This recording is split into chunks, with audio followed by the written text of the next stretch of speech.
It really was the focus on technology. One of our sayings is we're a technology company, we're not a garage door company. Streamlining operations, which allowed us to scale and being really focused on the tech side of things, being data driven, really pushing all that stuff really helped us grow.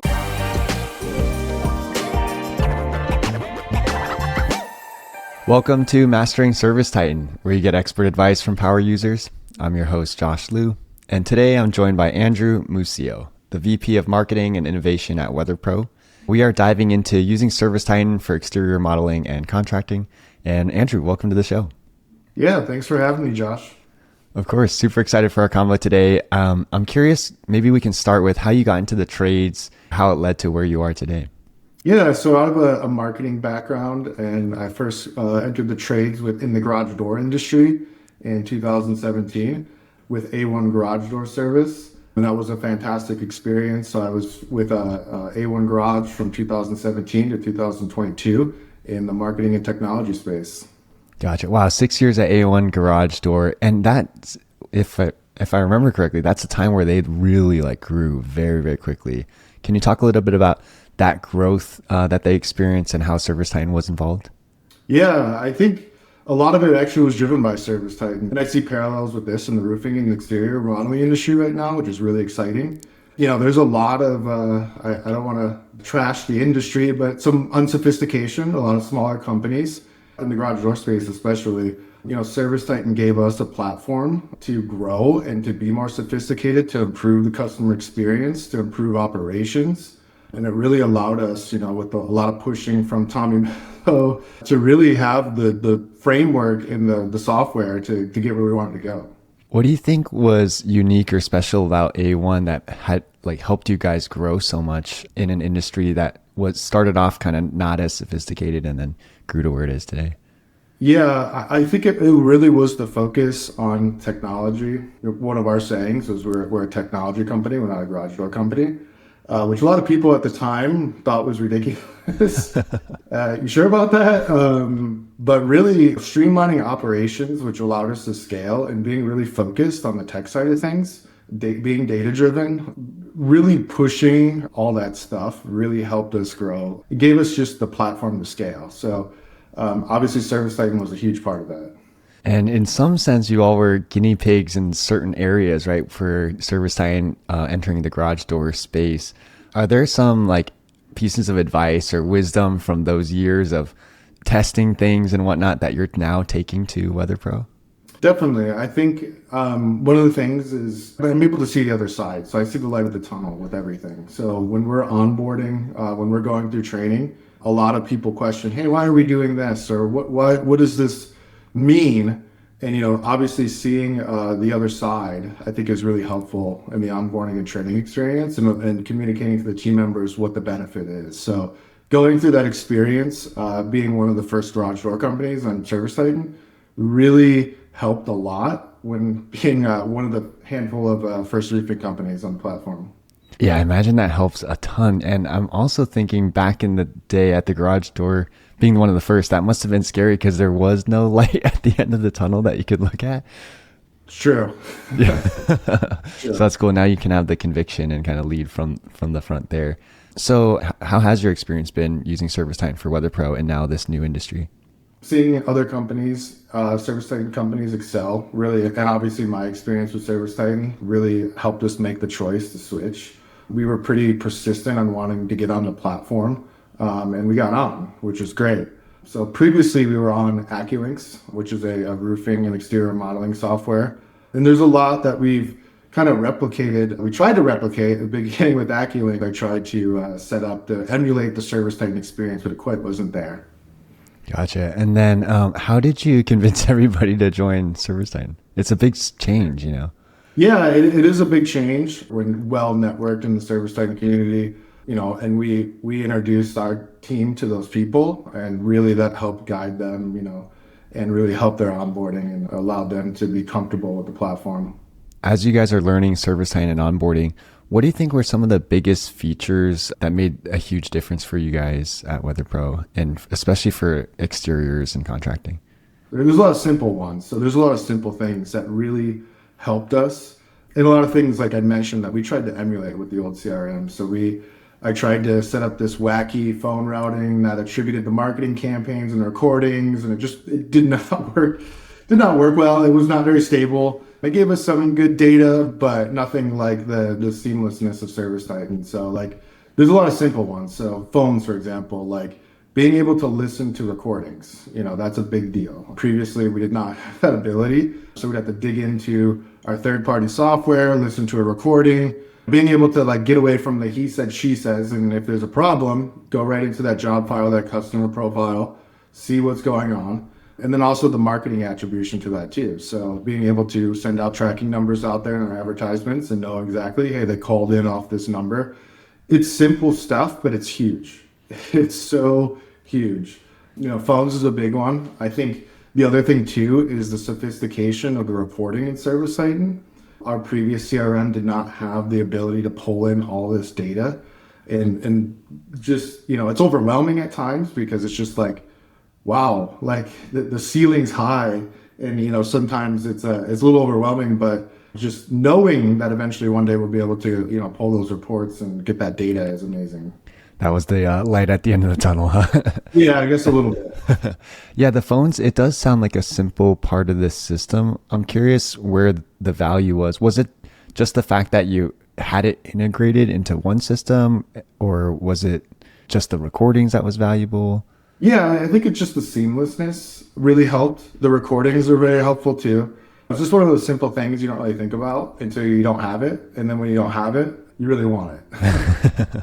Yeah, because I'm wondering, for people who are not on ServiceTitan and using third parties, are they just trying to like string together too many tools and stuff's getting lost in the mix, or what's going on there? Yeah, so we were using like a traditional phone provider. So we had programmed our handsets in the office. So each handset had like 8 different numbers, and the caller IDs were saved with marketing campaigns. So that person was looking at a handset, looking at the marketing campaign off the caller ID, and then entering into our previous CRM. So that was how we were doing the marketing attribution part, which was a complete kind of workaround. And then the phone recordings too, like those weren't consistently recording. We were using third-party software. So by the time you dig into that, you spent half a day just trying to track down a couple calls.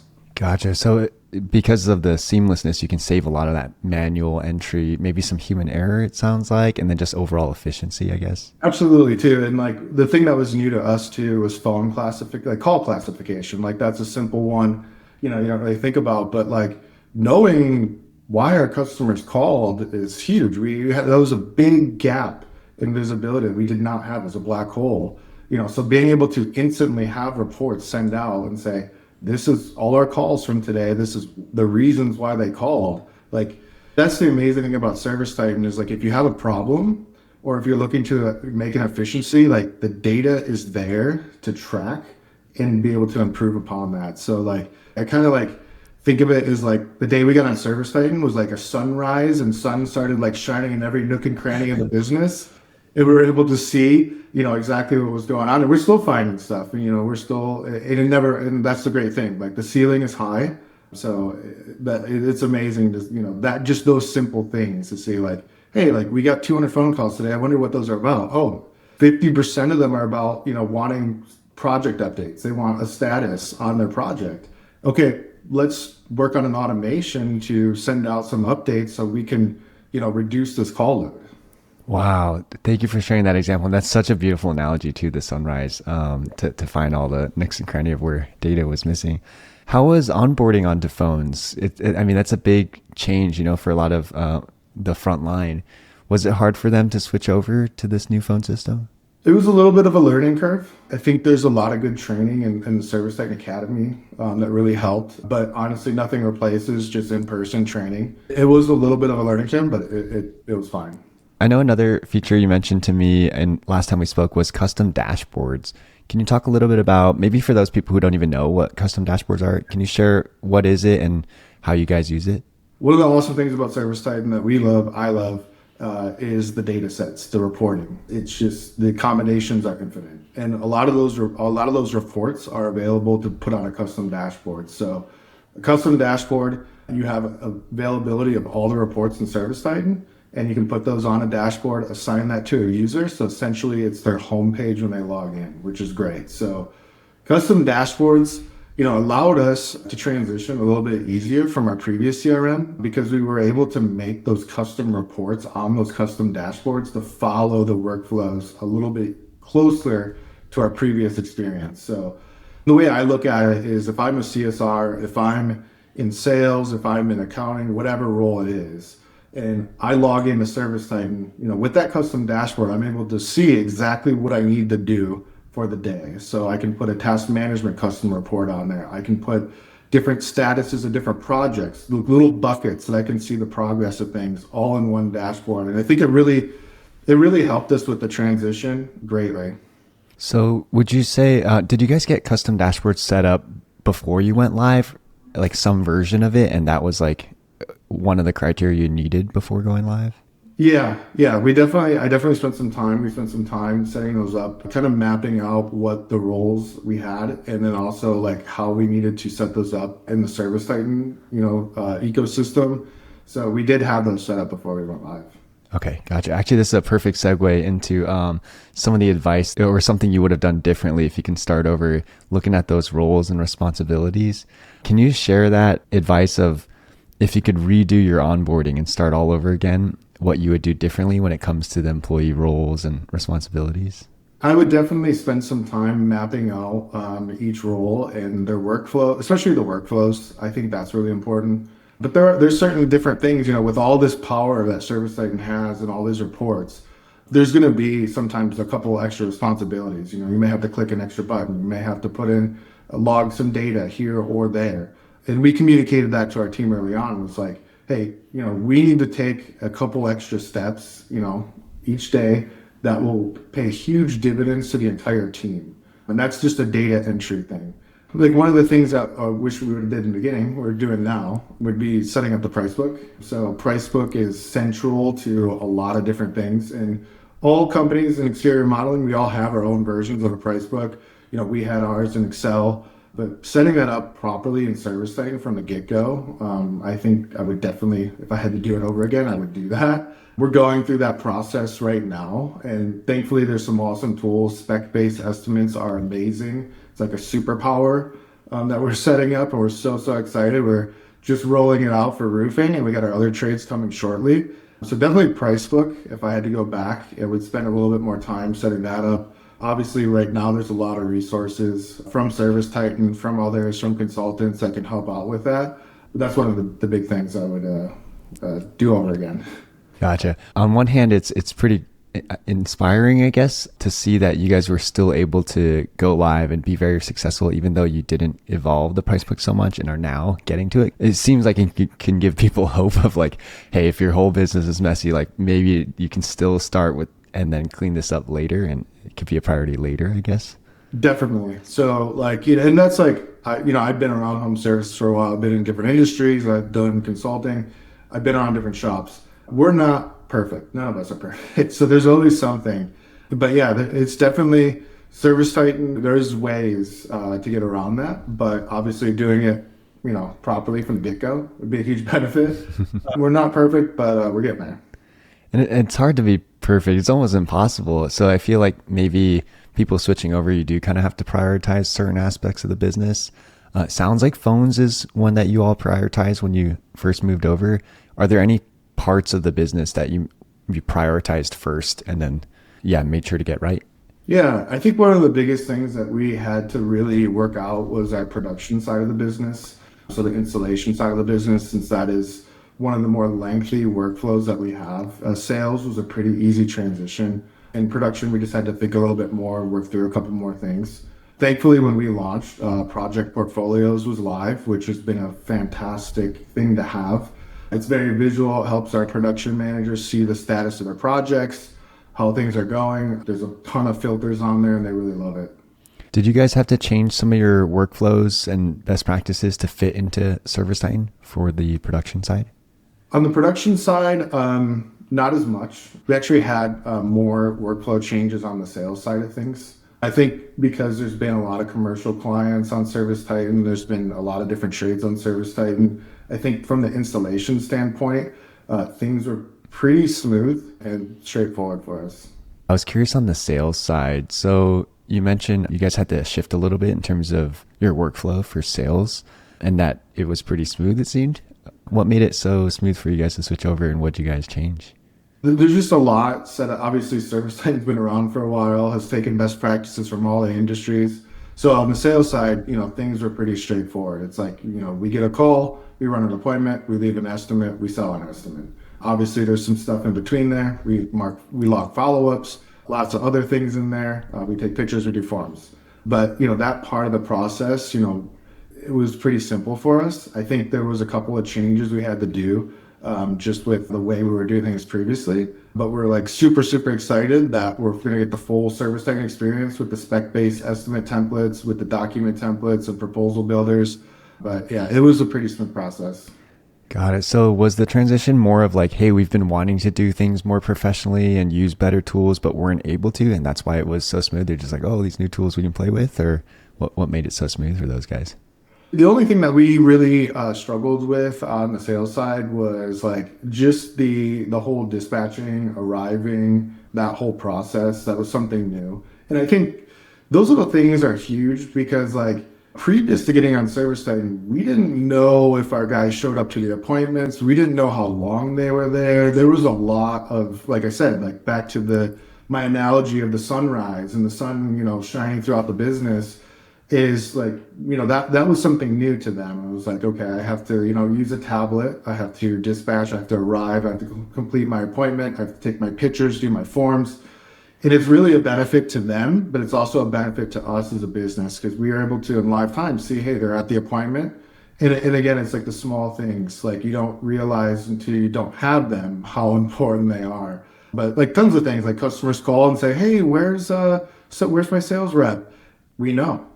Right there on the dispatch board, we know he's en route. We can communicate with him and see that he's there. It just brings visibility to so many different things, and especially on the sales side. I think that was something that was new to them that they kind of like, hey, like I don't know about this, but like as like time progresses, that's also a sales training tool. Is like we're looking at, okay, how long were you in the customer's home? We have these forms set up that are putting tags to classify these appointments, saying, did we do this, and this, and we have all this data we just never had before. Got it. Okay, so it sounds like they had to just get used to clicking a few buttons, letting the system know, hey, they arrived or they're on their way. But then the data that you get from seemingly something so small can actually make a big impact. We were talking about Scheduling Pro as well. What made you guys want to get on Scheduling Pro, and what's that journey been like? Yeah, so in our industry, a lot of our leads come in through form fills. So from the garage door industry, we were primarily phone call based. So people call in, and then eventually we got on Scheduling Pro with A1 Garage Door Service, and allowed people to do online bookings. But we get a lot of form fills, and those are by far some of the hardest appointments to book because someone will be in the middle of the night in their pajamas filling out a form, and then you get all this great information, you get their contact info, you get what they're interested in. But then, it's on you to chase them down. And a lot of times you were like, hey, did you really submit that form? I mean, we called you 4 times, we texted you, we did all this stuff. But, setting up with Scheduling Pro, we were able to book like hundreds of appointments and set up automations that when they submit the form, we send out that Scheduling Pro link right away. And they're able to schedule at their convenience, see our live time capacity, which is amazing. It's just a great convenience feature. Customers love it. And I said, we've booked hundreds of appointments that we probably wouldn't have booked otherwise. Wow. So previously, before Scheduling Pro, they were just filling out a form and then you guys would get like an email or something and have to follow up with the customer to book the estimate? Right. So we've always had some automation on that side. So forms filled out, and we'll send them some automated with third-party software, some text messages. We do our follow-ups on the phone. We really have to chase the people down. And it's amazing, it's such a convenient factor. Like, not only do we have Scheduling Pro like on our website and on different marketing pieces, like we have QR codes on our print ads that people just scan, they can see like their schedule, they can book the appointment right then and there. The places where we can't have that, where we are getting still form fills, like we're able to have those automations that get back to them instantly while they're engaged, to say, here, book it, it's on you. And we've definitely seen an amazing increase in booking, appointments, and just, it's great for the customer. Wow, I'd love to dig into this a little bit more. So after the customer books an appointment, do you guys still call to get some information from them? Or what's the balance there of like, I know some people try to collect too much information on the booking screen and customers don't fill it out versus you collect too little and maybe you book a lot, but you don't have enough info. What's Yeah, your process? yeah, we definitely try to be more conservative. We want to make it easy for the customer. Like it's all convenience. Like online booking is a convenience tool. So we don't want to make it too long. We try to keep it short and simple, just so that we secure the appointment. They secure their spot. You know, we have a busy schedule. And we do follow-up calls. We just want to confirm the appointment details. And we communicate that too. So when they book with the Scheduling Pro, they get a little message saying, hey, the next step is, you know, we'll be in touch shortly to confirm your appointment details. And we also collect a little bit more data there. So like we don't want to like make them abandon the form, the Scheduling Pro widget, by asking too much stuff. But we do that follow-up call. That's where we get more details about the project. That makes sense. So you're just asking for a little bit more commitment up front, but making it easy to do so. So that way customer, hey, they're coming over Monday at 11. And then between that time, you guys try to just collect more info to help set you guys up for success. Yeah, we really just want to set up the appointment, secure the appointment for the customer, for us, and then we do a little bit of follow-up just to confirm details, get more information if we need it. Makes sense. Wow, I didn't realize 50% of the leads were coming in through form fills before. And so, yeah, might as well just capture that interest and get the commitment up front. Were there any challenges with Scheduling Pro when you first started? That also seems like a big change for the team to get used to. Like, oh my gosh, customers are just going to book appointments on their own. Yeah, there was definitely some questions about that. Like, Yeah. oh, we're going to do this. Like, the thing that was a little bit different is, you know, understanding capacity. So adjustable capacity. There's different ways to adjust capacity in Scheduling Pro. You know, there's simplified versions. There's using adjustable capacity planning. So yeah, I did get a lot of questions like, how is this going to work? How do we know that they're qualified? How do we know that they're real? You know, all these things. How is it going to like know our schedule? There's just a lot of tools baked in. Like you can, you know, block out certain points. You can have like it's really customizable. So I think that allowed us like to get comfortable with it. And it's great because like we're booking more appointments. Customers are happier. They like the experience. They want that instant gratification of like, cool, I found you. I want to book my appointment. Like I want my time slot. Like I want to move on and watch the rest of my Netflix show. And I think like in our industry, like that's a rare thing. Like I look around at some of our competitors, it's like online booking really isn't a thing. And there's a lot of concerns with that. It's like, well, hey, you know, we want to qualify them. We want to make sure that we're, you know, booking a real person. We don't want to show up to a no-show appointment. And that's where the follow-up call comes into play. And we have a pretty successful contact rate after they've committed to that online appointment to get a hold of them on the phone and then, you know, confirm details, gather a little bit more information. Yeah. Do you guys, as soon as you see the appointment booking come in, do you call them right away or how do you get that contact rate so high? We try to contact them as soon as possible. And this goes back to custom dashboard. So on our custom dashboard, we have, you know, a tag every time an online booking is made that pops up on the custom dashboard to our CSRs. And they're on that dashboard all day long. And they know, hey, here's a new booking. Let me follow up. So they have visibility on that in live time, just with simple use of tags. So when those online bookings are created, that tag prompts it to be picked up by the custom dashboard, and then they know, oh, okay, let's follow up. So they're pretty good at that. Do you guys have any protocols in place if worst case scenario, like the customer is just like not picking up their phone? Do you guys then like text them or email? How do you handle that? Yeah, we'll send some texts, follow-ups. Sometimes we can't get that follow-up contact, but we'll show up anyways. We want to honor the appointment. Maybe once or twice, you know, it's been a no-show, but we've had a pretty successful like show-up rate. Okay, so yeah, it sounds like it's still very much worth it. Even if you have a few no-shows, the gain you get in appointment bookings is still worth it. Absolutely. I did want to pivot a little bit and talk about how after you guys started with ServiceTitan, you guys made a pretty big change in your business of opening up a service and repair division. That sounds like a huge decision. Can you walk me through how that came about? Yeah, so I think out of the convenience of the structure in ServiceTitan, like we've always struggled with this in a repair division. It's like, hey, we want to do retail replacements. Everyone wants to do retail replacements. No one wants, you know, want to be a handyman essentially. But like the existing structure in ServiceTitan, as we got on there, as we got comfortable, like, wow, like all the tools are here. Like, it's pretty straightforward. Like, to set up a service division, like, why don't we give it a shot? We're so thankful that we've been able to network with some of our larger peers in the ServiceTitan community who also, told us, hey, like, it's a tremendous opportunity. Like, this is how we do it. Like, you guys should give it a shot. But that existing structure in ServiceTitan really allowed us easily to, like, not only like set up this department, but also like have visibility on it. Because like one of the things we were always concerned about, there's always these questions and doubts is like, these are going to be nightmare calls. We're going to have callbacks, all different types of doomsday scenarios if we start doing these repair, appointments and these service calls. But like what ServiceTitan allows us to do is like the tracking's there, the visibility's there. Like if we do run into problems, we'll be able to see it right away and we can like pivot and adjust from that. The biggest thing is like the visibility. So we can see like, hey, how much, are we selling? And then also like the main thing for us was the point of the program is to take care of the customer and do the repair. But obviously a lot of customers, their first instinct is I might just need a repair. I don't know if I need a full replacement. And prior, to having the service department, we were, referring people out to handyman services. We kind of joke that we kind of probably bought the handyman a lake cottage with all the all the business we sent their way. And probably this year, with this department, they're like, hey, what happened to our leads? What happened to our appointments, our customers? What's going on?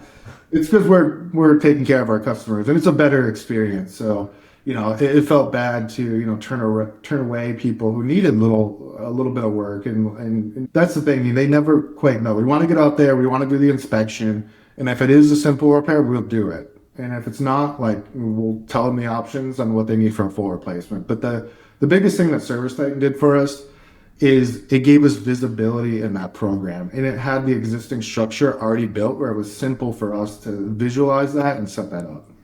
Yeah, I remember you saying that's kind of like ServiceTitan's bread and butter, right? Well, I mean, that's Yeah. how we started with HVAC, plumbing, service, and repair. I'm curious, do you think, I'm pretty ignorant to the space, the roofing and exteriors world. Do you think most businesses are not doing service and repair?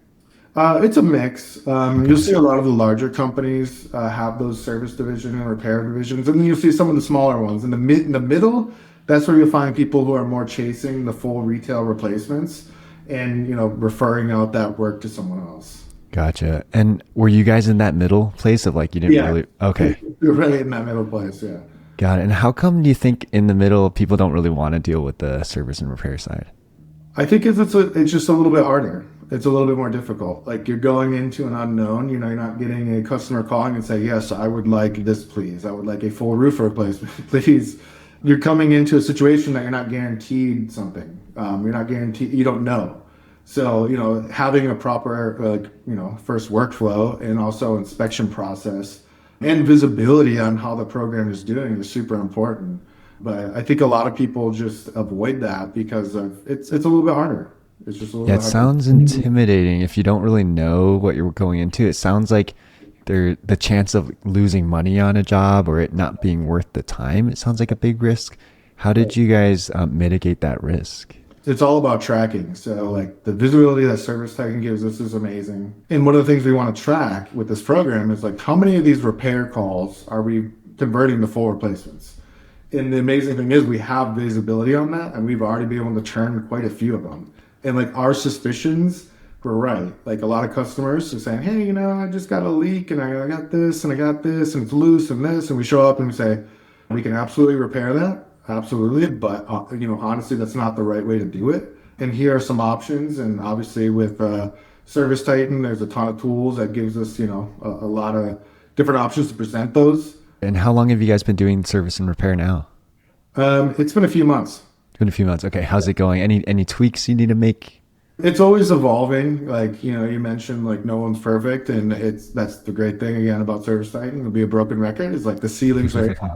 But it's going great. So like we've already sold a few replacements. It's just like a matter of keeping track of it and seeing the profitability side of it, but also just having the proper workflow in place and set up in ServiceTitan.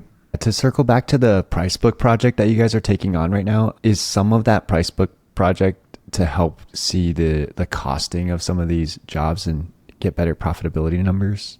Definitely. So like Thankfully, there's the project module in ServiceTitan is really robust, and we're able to get a really good idea and very close numbers to our profitability. But one of the things, yeah, that you're exactly right, is because this new spec-based estimate template system is so robust, we're gonna have like just laser focused, sharp numbers on our profitability, which will help us make decisions. So that's the whole thing, is like the more clarity we get on our data, the decisions are easy. And the hard part is getting that data and understanding that data to make those decisions.